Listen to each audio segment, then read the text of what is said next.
il faut regarder du bon côté, Oui. savoir ce qu'est notre histoire. Et notre histoire ne commence pas avec les Arabo-Berbères. Oui. Les Arabo-Berbères? Oui, mais quand je dis les Arabo-Berbères, c'est parce que les Almamis ont été, à mon sens, une institution qui vise deux temporalités, mais les Almamis, c'est des collaborateurs. Collaborateurs d'abord des Arabo-Berbères musulmans, collaborateurs ensuite de l'administration française. Oui, on va détailler ça. Alors, vous dites les Almamis sont des collaborateurs, vous dites il n'y a pas eu de révolution avec Thierno Souleymane Baal en 1776, mais ce n'est pas l'idée qui est généralement... Alors, pourquoi tout le monde dit la révolution des Torodo, la révolution des intellectuels Torodo? Et je pense que l'attachement à l'islam Oui, brouille les pistes de raisonnement des gens. oui, Et pensant que lorsqu'on parle des Almamis, quand on les critique, on critique l'islam. Les Almamis ne sont pas les descendants de Dieu sur terre. Ce sont des êtres humains, des érudits, des intellectuels formés que je respecte et salue, mais ils ne sont pas représentants de Dieu sur terre. Ça, c'est donc. Et de deux, 1776, les intellectuels ont tendance à comparer ça avec ce qui s'est passé aux États-Unis. oui. Aux États-Unis, qu'est-ce qui s'est passé? En 1776, on sait bien que Benjamin Franklin, natif de Boston et fondateur des États-Unis, donc a mobilisé des intellectuels américains, anglais et français pour mettre le colonisateur dehors et créer un État démocratique. Ce qui s'est passé au Fouta Toro, c'est un État théocratique. Donc on ne peut pas comparer théocratie et démocratie, ça c'est dingue, si vous me permettez. Et d'autre part, je continue d'affirmer que les idées révolutionnaires de Souleymane Baal n'ont pas été respectées. À partir du moment où ils n'ont pas été respectés, il n'y a pas eu de révolution. D'autre part, les masses n'ont pas été mobilisées contre les Satiguis. Ça c'est dingue. Et donc c'est un cabinet d'intellectuels instruits qui est venu prendre le pouvoir. Voilà. Et donc moi, il faut appeler les choses telles qu'elles sont.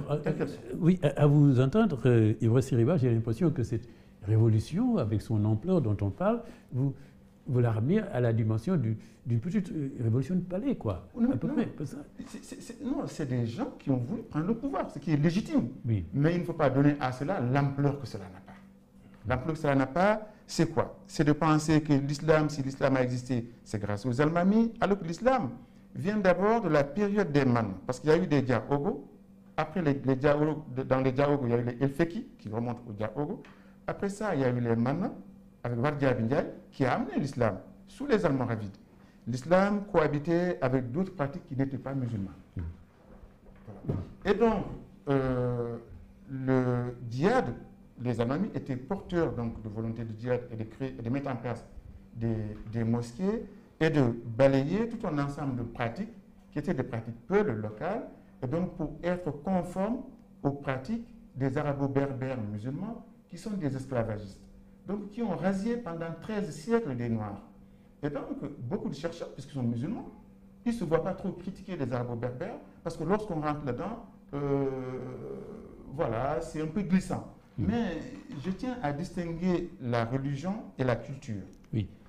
Mais quand même, j'ai reçu dans cette émission le professeur Omar Dioum et particulièrement Amadou Rissal. Je pense qu'ils ont dit que, quand même, que les Almamis ont lutté contre l'esclavage. Par exemple, supprimer cette dîme, n'est-ce pas, que les morts qui faisaient des razzias recevaient des villages. La dîme dont vous parlez, il y a aussi une autre version. Souleymane Baal, lorsqu'il est parti de Bodé pour aller à Orkadiéré, il semblerait, je mets ça au subjonctif, au conditionnel du moins, que c'est là qu'il a rencontré des morts qui demandaient la dîme. Ah non. Mais l'autre dîme qui est connue, c'est ce qu'on appelle Horme Soulé. Horme Soulé Ndiaye. Ça veut dire quoi? C'est l'effort de guerre qui était demandé au peuple du Fouta Toro, qui devait donner du mil à Soulé pour affronter les hostilités. Et il y a eu une année où un des peuples avait refusé en disant puisque les récoltes précédentes n'ont pas été bonnes, donc on ne peut pas donner à Soulé ce qu'il nous a toujours demandé parce que nous avons faim. Et la Soulé ayant découvert ça, donc ce que j'ai, je vous le redistribue.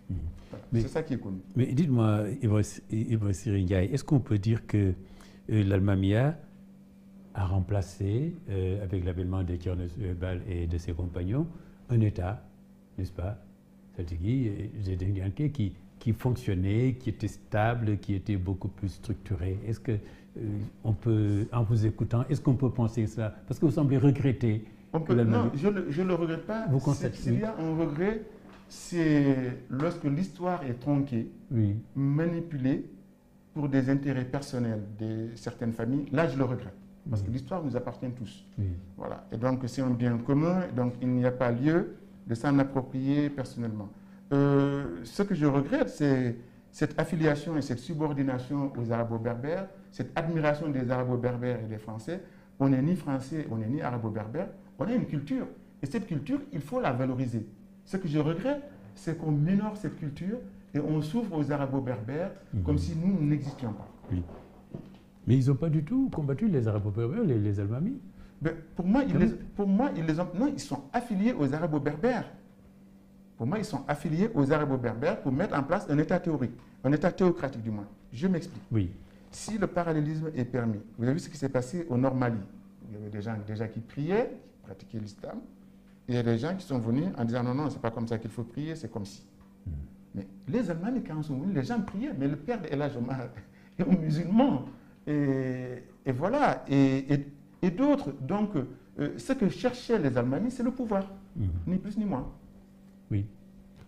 Voilà. Et ce pouvoir, c'était pour, autant que je me mette, ce qui peut se comprendre, parce que les stratégies aussi ont duré là pendant longtemps, et c'est normal qu'il y ait d'autres projets politiques pour les remplacer. Mais le projet voulu par Souleymane Baal, qui était révolutionnaire, n'a pas été appliqué. Donc la révolution est avortée.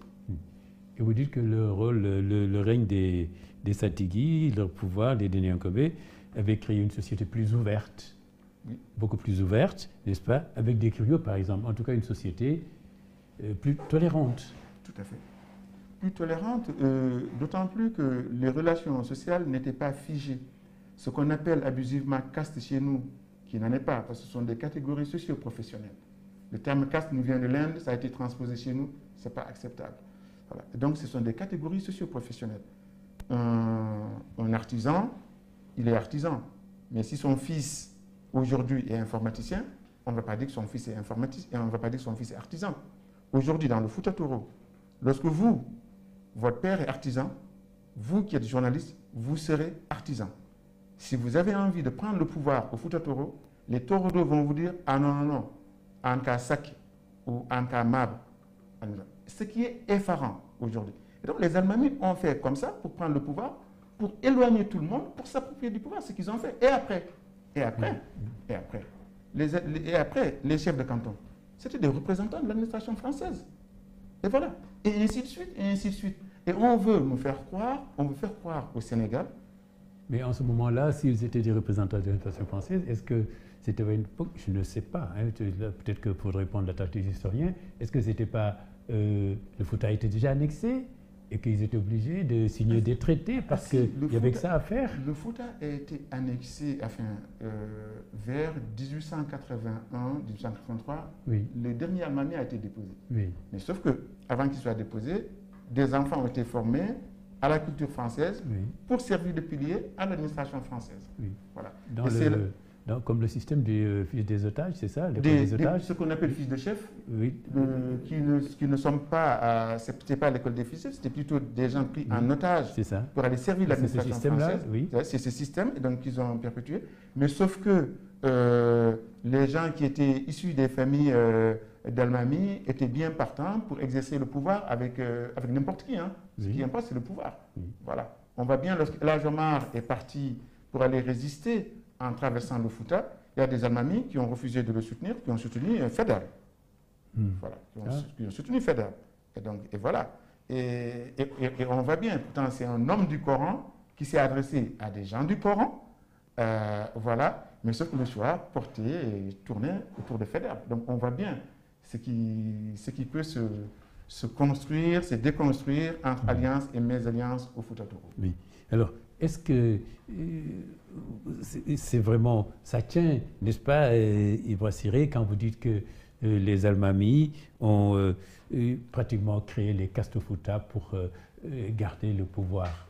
Oui, et je me permets de vous reprendre, je ne dirais même pas ça, caste. Et oui, ils ont créé des castes, je suis d'accord. C'est des castes qu'ils ont créées, mais sauf qu'à l'origine, c'était des catégories socio-professionnelles. Oui.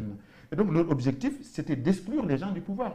C'est-à-dire que chez les Satigi, même quand on est au bas de l'échelle, on peut remonter. Et avec une limite. C'était que des Ba et des Ndiaye qui étaient Satigi. Mais je vous dis que les gens n'étaient pas aussi humiliés, aussi rejetés que l'Almami l'a fait. Et en plus, ce sont des gens du Coran.